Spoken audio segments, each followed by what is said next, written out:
Hello everyone, thank you very much for joining us for the webinar today. My name is Hamish Dunn, I work for the Melbourne Business School and I'm going to talk to you today about the programs that we offer here at the Melbourne Business School, entry requirements for those programs, specific for Taiwanese students, and also our enrichment programs. And lucky today you will have the pleasure of a special guest. I have a student here who's currently studying with us, who's happy to share some of her experience here at the Melbourne Business School. And that will be later on followed by questions. So if you have a look at your control panel, there should be an option to ask questions. So you can type a question to us. At the end of the webinar, I will throw it out to the audience so you can ask any questions that you have. Okay, we'll get started. So as I said, my name's Hamish Dunn, who works for I work for the School of Business and Economics here at the University of Melbourne. So you might wonder why you would like to study at the University of Melbourne. And one thing that I'll quickly point out, first of all, is the City of Melbourne. The City of Melbourne is currently ranked number 2, most livable city in the world. It's a very safe city. It's easy to get around. We've got a very extensive public transport system of trains, buses and trams. It's ranked number 3 in the world for the best student city. So it's very conducive to the student study and the balance of life, both at university and social activities. We're also ranked number 9 in the world for quality of life. So the city is quite a clean city. There's lots of activities for students to do. For example, festivals. We've got a lot of sporting events that occur in Melbourne, like the Australian Open or the Formula 1 Grand Prix. And we've got a very big cafe culture. So if you enjoy coffee, you'll find some of the best coffee in the world here in Melbourne. We've got lots of little cafes, European style cafes and restaurants as well, down little alleyways and little laneways in the city that you can enjoy. And it's just as fun enjoying the coffees and the great conversations you have with your friends as it is just trying to find them. So it's a really good city in that respect. With regards to the business school and the university itself, we are currently ranked the number 1 university in Australia by QS World Rankings 2018. We're ranked 32 in the world, and we're ranked number 7 for graduate employability. So we are a very strong university with regards to our academic rigour and our research, which places us right up there with some of the best universities in the world. And I think it shows with our rankings for our individual programs and our individual departments as well. So accounting and finance ranking number 1 in the world, 14 for business and management studies, and 23 globally for economics and econometrics. So why study at Melbourne? We've talked about Melbourne as a city, but what about the Melbourne Business School at the University of Melbourne? So one thing I'd like to point out first of all is the calibre of teaching and the students that we have here. So we only accept the brightest and the best students. So you'll be mixing amongst the brightest and the best both in Australia and internationally. These students are very motivated from over 70 countries in the world. We also have some excellent academics who are very talented and are experts in their field, and a lot of them are currently consulting with industry, so they still have their finger on the pulse when it comes to what's happening in the real world. The facilities and services that we have for students are right up to date. They're modern, they're state of the art, they're new. All students have access to those. There's power access, there's USB access, Wi-Fi access throughout the entire university. We have a dedicated business library just for our students studying at the Faculty of Business and Economics. And we have a wide variety and a range of student support services, so both within the faculty and the university itself. So things like academic support. We also have support with regards to writing reports or proofreading. We have services for students with regards to doctors or chaplaincy or psychological services as well, aside from academic support. The business school also operates and runs its own enrichment and experiential learning programs as well, which we think is a point of difference between students who just do a degree here and students who actually involve themselves in other activities, which we'll talk about later on. And lastly, accreditation. So the Melbourne Business School is accredited by AACSB, which is an accreditation body for the business school itself. So we are recognised as a leading business school. We also are accredited by CPA Australia for accountants, CA for accountants as well, Actuaries Institute, and certified by CFA Institute for finance, and of course AHRI, which is an accreditation for human resources sector. We've got a wide and diverse range of programs. So we have programs that cover all of the disciplines within commerce, which you can see there on the screen.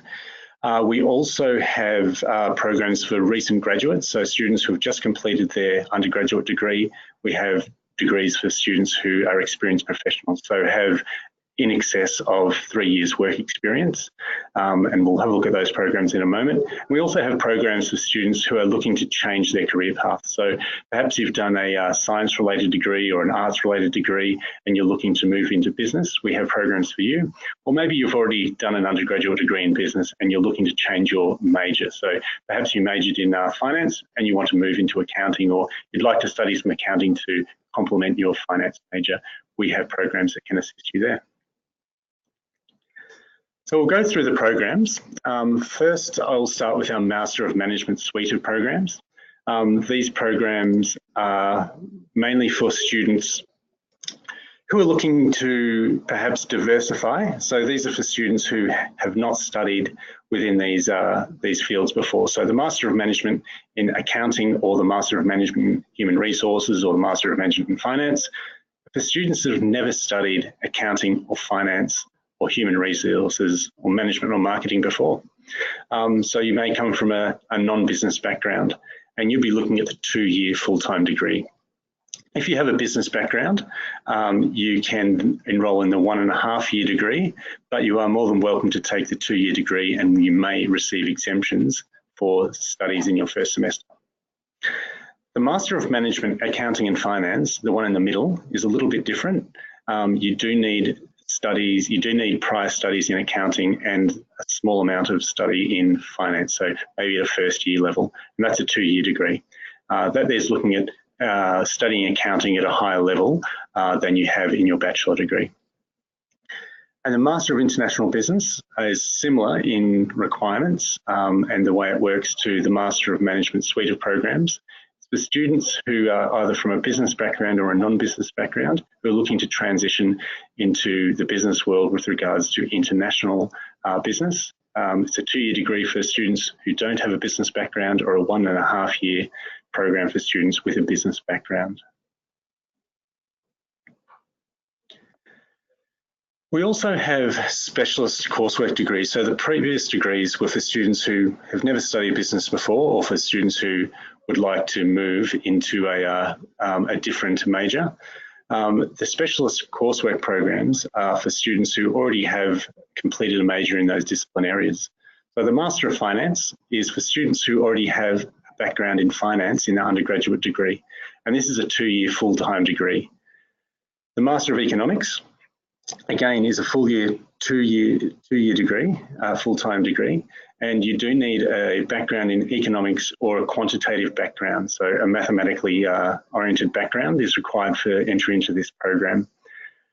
This program also has what we call a capstone subject in the final year. It runs over 2 semesters, and this is a research-based subject. So the Master of Economics can also be a pathway into research. The Master of Actuarial Science is for students who have a quantitative background who would like to move into the field of actuarial science. And the Master of Commerce in Actuarial Science is for students who've already completed a major in actuarial science. And that is a 1.5-year program. We also have some other specialist coursework programs that are run in collaboration with other institutes or other faculties at the university. So we have the Master of Entrepreneurship that runs in collaboration with the Wade Institute. And we also have the Master of Marketing Communications that runs in collaboration with the Arts Department. So those programs are quite unique in that they're showing cross collaboration between faculties. So not only do you get a thorough business education, you also get an education from another discipline area as well. And just to follow on from that, we also offer a Master of Applied Econometrics. It's a little bit different to the Master of Economics. This one here focuses on econometrics. So students do need a mathematical background or an analytical background in order to apply for this degree. And it's a 2-year full-time program. The Master of Business Analytics, and we also have possibly new for 2019 is a Master of Analytic Management. This one hasn't been signed off yet, so I thought I'd just mention it. So just keep your eye out on our website if that one pops up. Master of Business Analytics is currently offered for students, and that it offers students the ability to move into a sort of a analyst type role in business once they complete this degree. And students who have work experience, we also have programs for those. So we have the MBA program, both full-time and part-time and executive and senior. We also have a Master of Supply Chain Management for students who are currently working in the supply chain industry. And we also have a Master of Enterprise, which is similar to the Master of the MBA. The difference being it's more suited to students who are looking for more intensive sort of workload. So the subjects run over a 1-week period, and you complete all of your coursework over that 1-week period, and then you'll do your take-home exams and your assignments off-site. And of course, doctoral and research programs. We offer research and doctoral programs in all areas of business and finance, as you can see on your screen.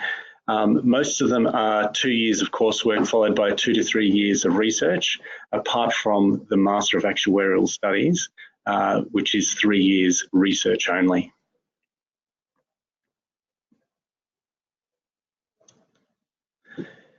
We also have a new online program that I'll mention. It's called the Graduate Certificate in Business. It's run purely online, so you'll just need a strong internet connection. You attend all of your classes online. All of the reading material is online. So you don't need a student visa. You don't need to fly to Melbourne in order to take the classes. You can do it from home. It offers students the option of studying 4 foundation subjects. So from the subjects you can see on your screen, you can choose 4 of those subjects, foundation level, and take them as part of the Graduate Certificate in Business. So it's really for students that are perhaps looking to transition into a business career, or perhaps just add some extra skills to your portfolio. Now, one thing I mentioned before is the point of difference between the Melbourne Business School students who just do the degree and don't involve themselves in any additional activities. At the Melbourne Business School, we're very proud to be able to offer students of our university some additional programs and some additional opportunities to increase their employability and increase their work skills ready for when they move into the workforce. We'll have a look through the programs. There's a list of them on the screen at the moment, but hopefully these programs are really what is the difference between students who walk out into a job when they complete their degree and students that need to spend a little bit more time searching for work and going through the application process. Okay, so the first one we'll talk about is the Career Mentoring Program. So we have a program called the Career Mentoring Program where we can pair students up with industry mentors. So we have over 200 mentors available to our students. I think we have 270 mentors at the moment. And it gives students an opportunity to meet with their mentor and seek some guidance with regards to their studies and their transition into the workforce. So the mentors have been through the process of studying they've been through the process of graduating, finding a job and moving into the workforce. So they can offer a lot of advice and a lot of guidance with regards to those aspects. They can also open you up to their network as well. So it's very important within the business world to increase and expand your networks. And this is one way you can actually do that. So the first way would be make sure you meet people at university, make friends, whether it be in the faculty, outside of the faculty, because this is part of your network that you're going to graduate with. And these are the people that are going to be moving into the workforce when you move into the workforce as well. We also have internship opportunities for students. So the internship opportunities we will advertise in the online news that we send all of our students who are enrolled at the Melbourne Business School. Unfortunately, they're not for credit, but they're a great opportunity to get some experience and put on your resume that you have had experience for when you go and get that first job. Quite often, students are able to, again, expand their network, meet people in the industry, and have contacts when it's time for them to seek employment opportunities. Some other programs that we offer are the Business Practicum and the Global Business Practicum. Now, these programs are very similar. The Business Practicum is located in Melbourne. The Global Business Practicum will be located overseas. So there's a number of different locations we go to overseas. So basically, it's a team-based consulting project. So in groups of 4, students will be assigned to a particular company where they will be briefed on maybe something that's that the company would like investigated. The students will work on that problem over a period of around 10 days. They'll present their findings or what they've found. They'll present their findings back to the company, usually to upper management. And they'll also present a solution, and the companies will implement those solutions. We've had a lot of success with this in the past, so it gives students the opportunity to practice working in the team, which is what you'll do when you move into the workforce. It gives students an opportunity to practice their consulting skills, to apply what they've been learning in the classroom. It also gives students the opportunity to present to upper management, persuasive argument, and it also gives them an opportunity to, again, expand their networks within upper management teams in the businesses that they work in. We've actually had students that have been recruited through the businesses that they have done the practicum in as a result of the great work that they've done. So it can be an opportunity to perhaps impress and seek employment, or at least open up the doors to employment opportunities once you graduate. The last employment and enrichment opportunities that we'll talk about are skills workshops, competitions, clubs and societies. So we offer case competitions and pitch competitions. So it gives students the option to solve some real business cases delivered by industry partners and pitch their way to developing their own social or digital startups. So there is one where students can pitch a startup idea, and it's to a panel of industry experts and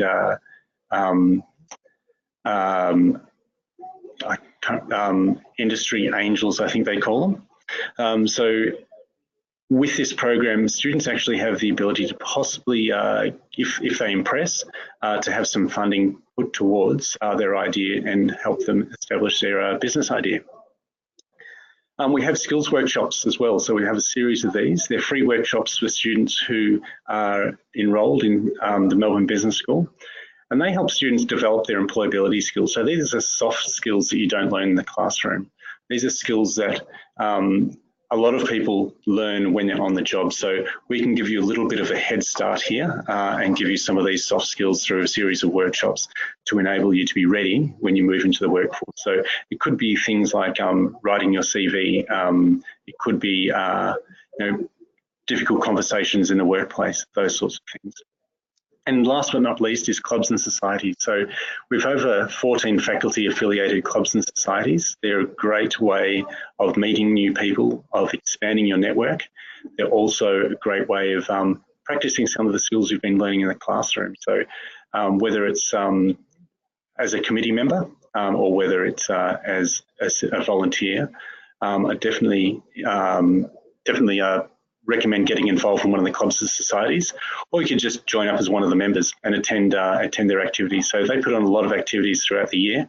Again, these activities are the sorts of things that will really enhance your networks and enrich your time here, and they'll expose you to industry experts as well. So you'll be able to listen to industry experts talk about various challenges they've been through, perhaps topical issues of the time, and listen to how they got from where you are now to where they are today.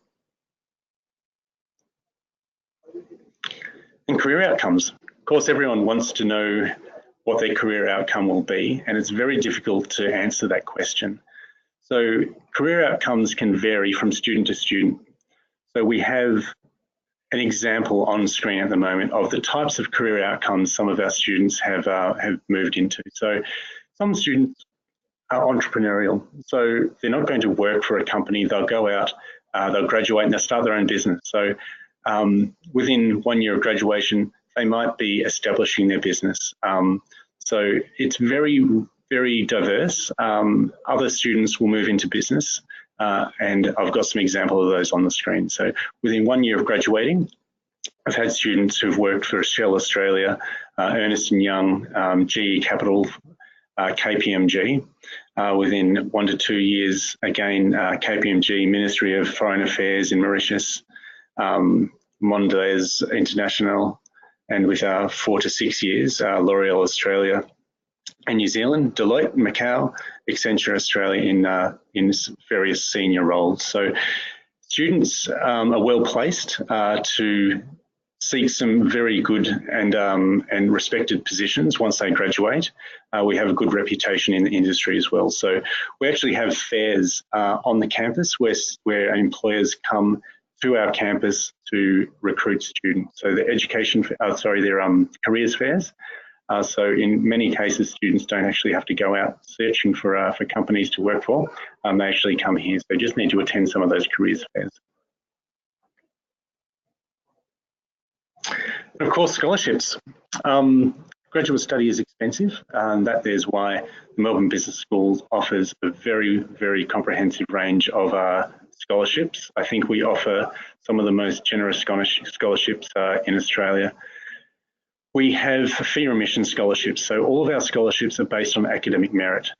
So if you have good marks, it's possible we may be able to offer you a scholarship. So we offer 25%, 50% and 100% fee remission scholarships.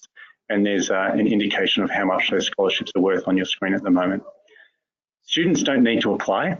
We'll assess you automatically when you apply for a degree here at the Melbourne Business School. So in some cases, we can offer you a scholarship when we give you an offer letter for your degree. In other cases, it will be in rounds, and you'll find out around 8 weeks before the beginning of class. The entry requirements, we'll quickly go through those. So to apply for our degrees, you need an undergraduate degree. For students who are applying from the top universities in Taiwan, as a guide, your average would need to be 75%. For other universities, you'd need to be 80%. And for institutes, probably around 85%. You need a statement of intent of around 500 words. So it's about 1 page typed, just telling us your motivation for wanting to pursue further study at a master level. And of course, you'll need to satisfy the university's English language requirement. So IELTS 6.5 overall with no band below 6. If you do have 1 band below 6 at 5.5, you may be eligible for the English language bridging program, and you can speak to your education agent regarding that program if you need to. And of course, for some of our programs, finance, actuarial studies, economics and econometrics, you will need to submit a GMAT or a GRE with an overall score of 630 for a GMAT or 315 combined score for a GRE. Application closing dates. So for start year or February intake 2019, you'll need to submit your application no later than the 31st of October this year if you'd like to be considered for a scholarship. If you submit your application after that, you may not be considered for a scholarship. For mid-year, you'll need to 2019, you'll need to submit your application by April 30th next year. Now, I've got, as I said, we have a special guest for you. So we have a student here today who's currently studying the Master of Management Marketing, and she's been kind enough to donate some of her time to speak with you and tell you about what it's like for her to study here at the university. So at the moment, I'll hand over to Sherry, and she can give you a little bit of information on what it's like to be a student at the University of Melbourne. Thank you.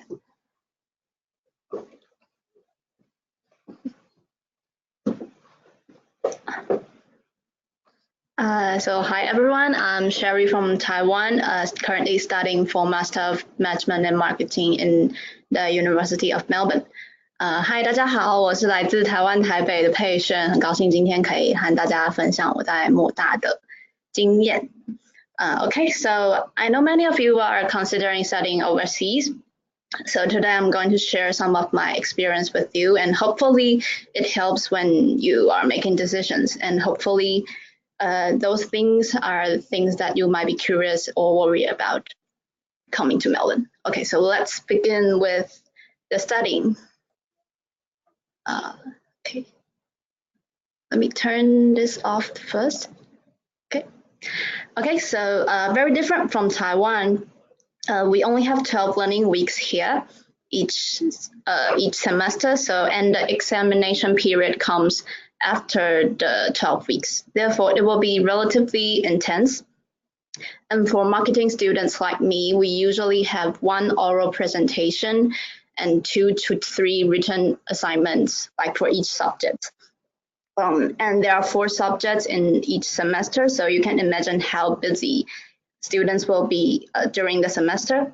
But don't panic. The lecturers know your struggles, and they are always willing to help.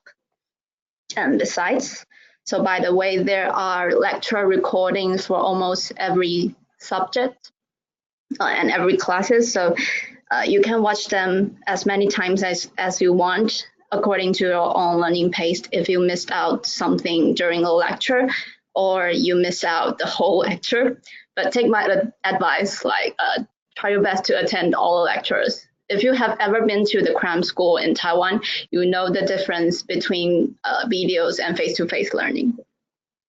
And for the assignment, the university also offers academic assistance, just as Hamish had mentioned, by librarians, and also sometimes the university hold workshops to help you accomplish the task.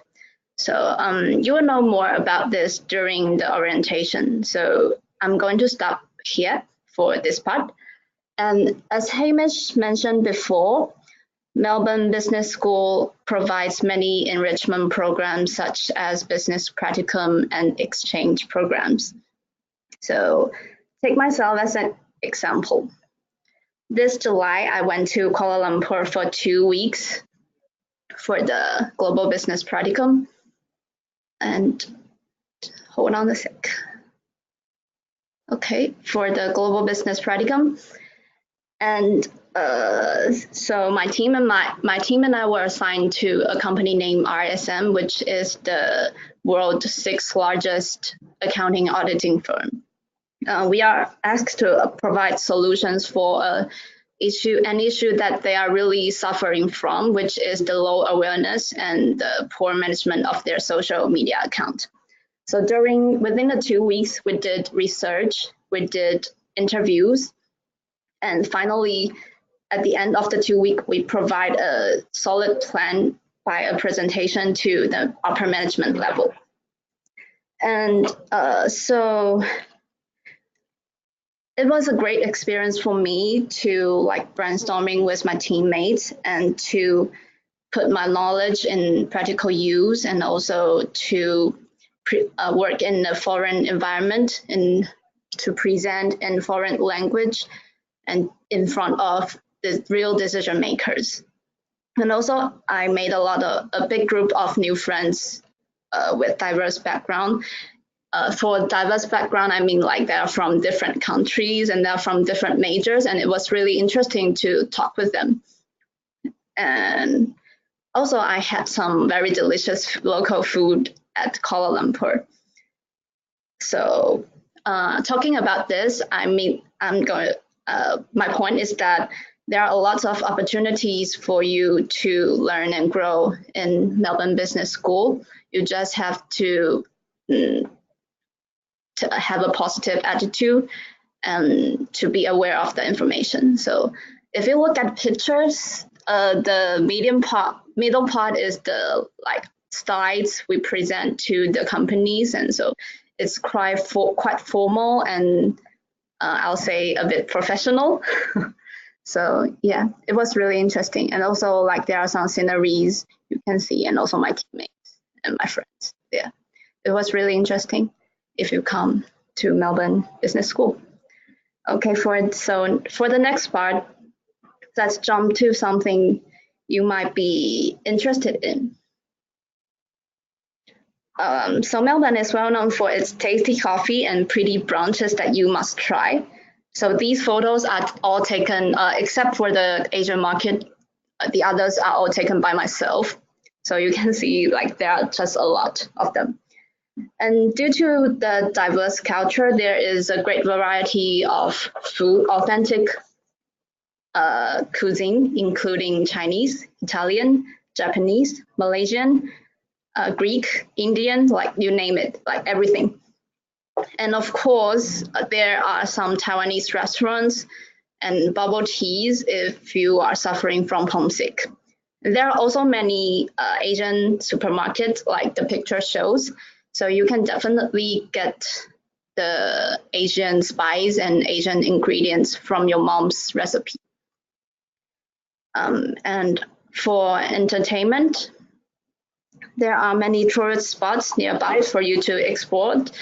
So for example, in the pictures, there are Grampians, it's a national park, and also the Pink Lake and Great Ocean Road. There are many natural sceneries for you to explore. And there are a National Gallery of Victoria, and it often hold free exhibitions. And the Australian Open, which is the 澳网公开赛, is running in this city every year too. There are lots of things you can do in Melbourne and many places to visit in Australia. So excited. And lastly, before you get too bored, I want to introduce you to some useful Facebook groups. And these two, the first two, as you can see, is for housing and living. So many of my friends first found a place to stay for 2 or 3 weeks in these groups, and they find their apartment after they arrived in Melbourne and visit the houses. So it's quite handy. And also sometimes people sell second-hand furniture and daily supplies in these two groups. So you can just subscribe it and it will be useful.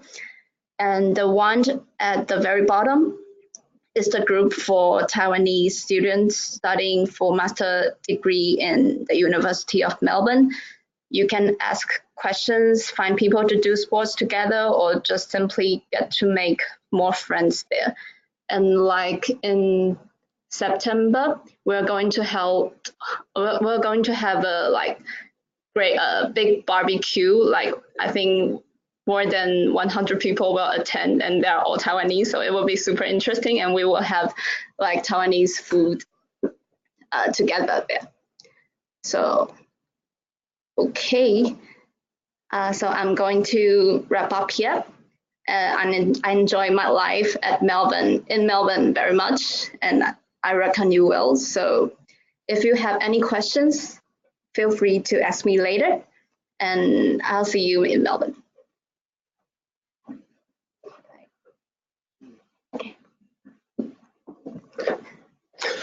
Thank you, Sherry. That was really interesting, and it's pretty evident that you're really enjoying your time over here and making the most of it, not only with your study and taking on some of the enrichment programs that we have available, but also in your extracurricular activities, socialising, and of course enjoying the vast cuisine that's available here in Melbourne. So I'm glad you're enjoying your time over here.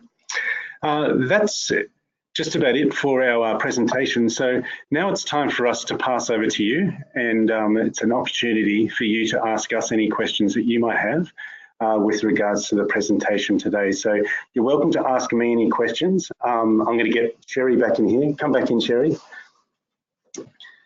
So you're welcome to ask me any questions about the programs or entry requirements or enrichment programs, and you're also welcome to ask Sherry any questions you might have about student life. So it could be about the subjects, it could be about just living in Melbourne, what the weather's like, was it hard to find accommodation, was it easy to make friends? Those sorts of questions you're more than welcome to ask Sherry. Are the subjects hard? How many subjects do you do every semester?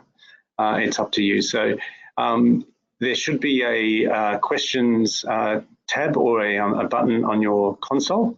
So if you'd like to click on that and type a question through, we'd be more than happy to answer that for you. I'll just give you guys a few moments. If you'd like to ask any questions, please send them through. We'd love to answer them for you.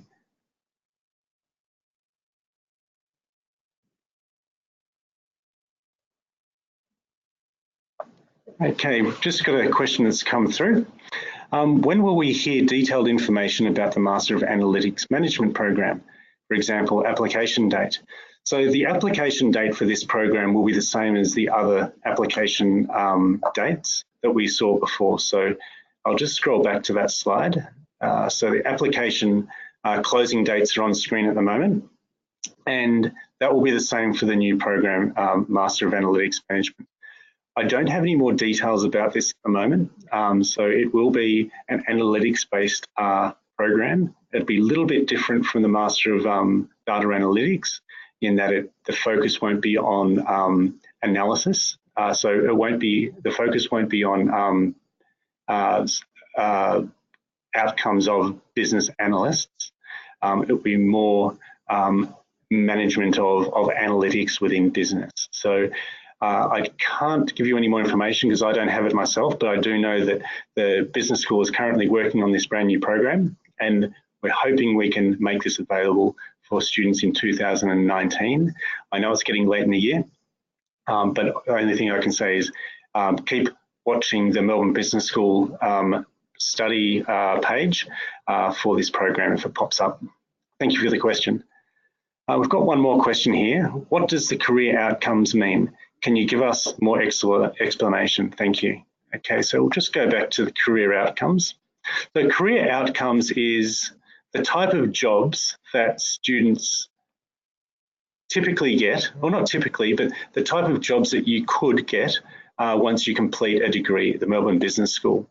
So the positions that we have on the screen at the moment are positions or jobs that students have actually got once they've graduated from the Melbourne Business School. So some of our students have been working in human resources after completing the Master of Management in Human Resources in Shell Australia. So Shell being one of the biggest oil companies. We have students who've moved into graduate positions at Ernst & Young. So some companies have graduate programs.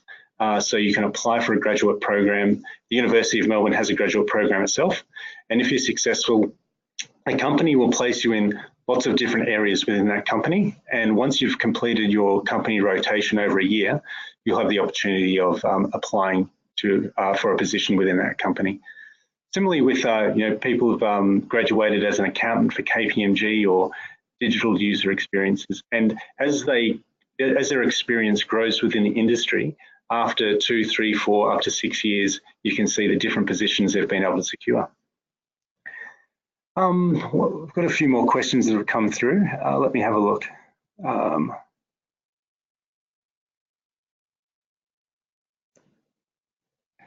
I've got a student here that's just written that they think their GPA is below the minimum requirement.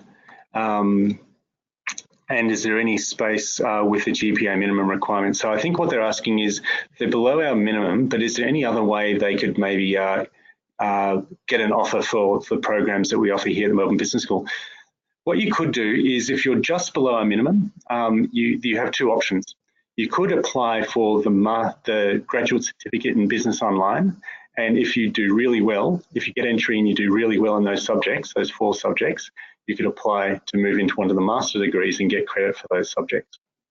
The other option would be to do some study at a master level at another university, do well in those studies and apply to transfer across to the Melbourne Business School. So it's a good question. We have another question here. Once we submit the application, when we will receive a result? Applications do take a little while to assess. So on the university website, it says 4 to 6 weeks. I'm trying to get all applications completed quicker than that. So I'm hoping I can get an outcome for you within around 4 weeks or less.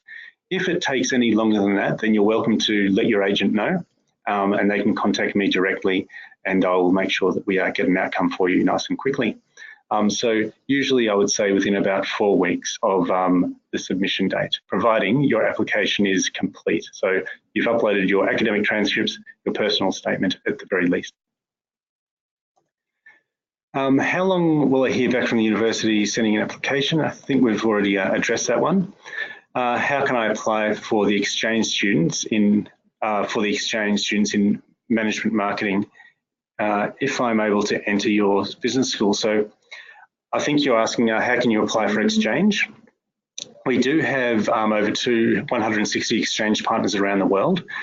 To apply for that, you need to have completed at least 1 semester of study at the university. There are entry requirements to apply for exchange. So you do need to achieve an average of, I think, 65 or more to apply for exchange. And you do that through our global mobility office. So we have an office here that facilitates all exchange for our students. And once you're a student, you'll become aware of this and you apply directly through the global mobility office after you've completed 1 semester at least of study. Thank you for the question. I've got another question here. Is it possible for us to access these slides after the session? Great question. Yes, I will make the whole presentation available to you. So we'll keep a recording of today's session, and I will email you after today's session, probably tomorrow, with a link to the recording. So you'll have access to that after today. I don't have any other questions at the moment. We do. This is really good. Is it possible for us to apply with the TOEFL score? If yes, what would the minimum score be? Okay, so you can apply with a TOEFL score. We accept TOEFL and we accept IELTS. The TOEFL minimum score, I think, is 89, and you need specific scores in each band. So for each band, I can't remember the minimum scores for each one off the top of my head, but you'd need a minimum of, I think, of 89 for TOEFL overall. Keeping in mind, you can also apply without a TOEFL, and if you're accepted, we'll issue an offer conditional on the completion of TOEFL or IELTS. That's just got a quick thank you there for the answers we provided. We're more than happy to. Remember, we've got Sherry here, so if you'd like to ask any questions about what it's like to be a student here, now would be a great opportunity. Unfortunately, we don't get the opportunity to have students in here all the time, so please make the most of it. Yes, you will be able to contact me after the session. In fact, great question. On the screen at the moment are my contact details. So if you would like to contact me after the session, you're more than welcome. But what I would suggest is you also speak with your agent. So your agent has all of the information about our programs, and they can probably answer most of your questions for you. And they also have a direct line to the university. So they can also assist with progressing your application through. I've got another question. Does MBS offer direct admission into the doctoral program? Yes, we do offer direct admission into the doctoral program. The doctoral programs are a little bit different here. So they are a 5-year doctoral program and students must complete a coursework component as part of that doctoral program. After you've completed the coursework component, you'll then move into the research component of that program, which is 3 years. Candidature, and you may be able to extend your 3-year candidature for an additional 1 to 2 years. You do need some research background with regards to your prior degrees. With the doctoral programs, they're 100% fully funded, so if you get an offer, you will receive a scholarship to cover the course cost. You'll also receive a $30,000 stipend for living expenses, and we'll allocate a supervisor to you. So you don't need to find a supervisor before you apply. So thanks very much for the question. It's a great question. We haven't got any more questions coming through at the moment. Maybe I'll ask Sherry, is there anything you'd like to add, or is there anything that you can think of that you can share with students who are watching us this afternoon? What was it? Maybe I'll ask you a question. We've still got a few moments left for the webinar. When you decided that you wanted to study at a master level, what sort of things did you consider? Obviously, you could have stayed in Taiwan and done some further study in Taiwan. What made you decide to go overseas and study, and why did you choose Australia and Melbourne? So, like, first of all, I really want to study in a foreign country that speak like English, like just to practice my English speaking skill, because as you can see and hear, like I'm really not good at that. So, and also when I was browsing all the schools, I found that the University of Melbourne has really high ranking, and there is a really convenient thing that so the semester starts in different month with the other schools in the Northern Hemisphere, like in UK or the US. So it's more flexible, and also you don't need to prepare like really hard many things for the application. And one thing is that Melbourne is the most livable city. Is that like few years ago, like although it dropped to like second this year, but it's still a really good place that I really wanted to visit that time. So I chose Melbourne, and I was really satisfied about my own choice. And when you decided to move to Melbourne and you started studying here, what did you think of the coursework? Was the studies what you expected? Was it hard? Was the level that they're teaching at what you were expecting? Okay, so my background is so what I used to study is the public administration, which is very different from business school.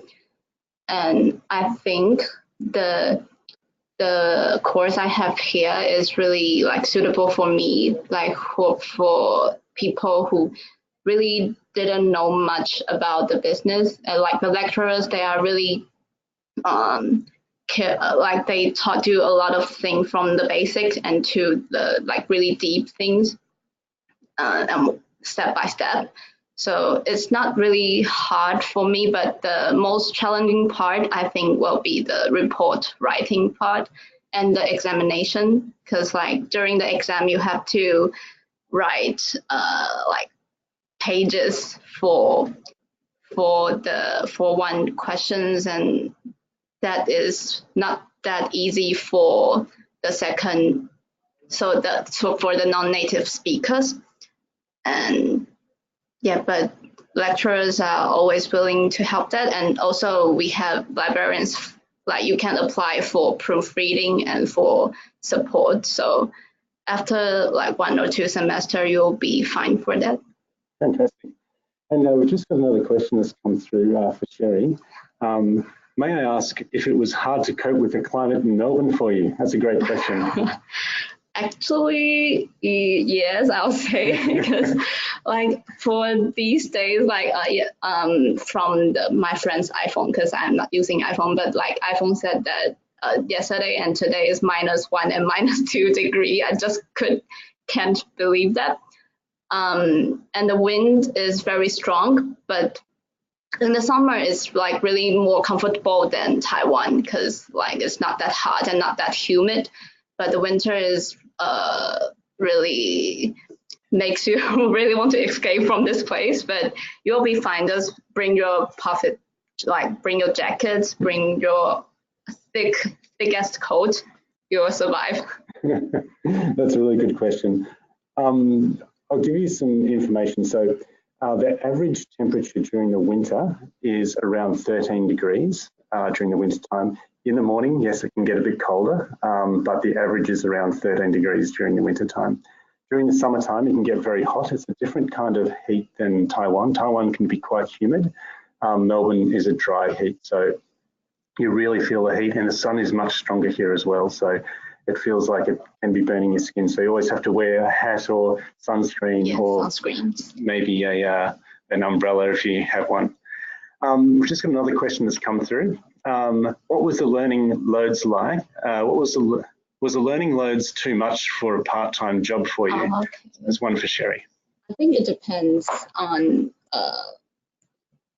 what subject, like what course do you have, and how adaptable like you are. For me, I will want to focus more on my academic part, but like I have many friends that they are actually doing the more busy subjects like accounting and finance, but they are still doing part-time jobs and they handle it very well. So it depends on how you deal with all these jobs. Yeah, and we usually give the advice to students that, if they're doing well with their studies, then they can probably handle a part-time job. But if you're struggling a little bit with your studies, then part-time work might be something you need to consider before entering into the work. But most students seem to be able to be okay with part-time work. I've got a great question here for Sherry. Did you turn on the heater all the time during the winter time? So me and my roommate, we didn't, because like it's really expensive if you have it on all the time. But I have a really good tips for these questions. Just stay in the university. Like the university will have the heater on all the time. So like stay as long as you can in the school and study. It's good to study here in the library or what. So yeah. It's a great question and a really good tip, Sherry. Stay in the university, and it's good for your study as well. Okay, we don't have any other questions coming through, so we might wrap it up there. On the screen, I've given you a slide of the education agents that are in Taiwan. So make sure you note those, write those down. There's 4 education agents that can help you facilitate applications to the University of Melbourne. They're all fantastic, and I recommend all of them. So thank you very much for joining us today. It's been a pleasure. And I hope you've enjoyed the webinar. If you have any questions, my details were up on the screen earlier, but I encourage you to go to your agent first, as they'll be able to answer most of the questions. But thank you very much. Thank you. And bye-bye. See you in Melbourne. See you in Melbourne.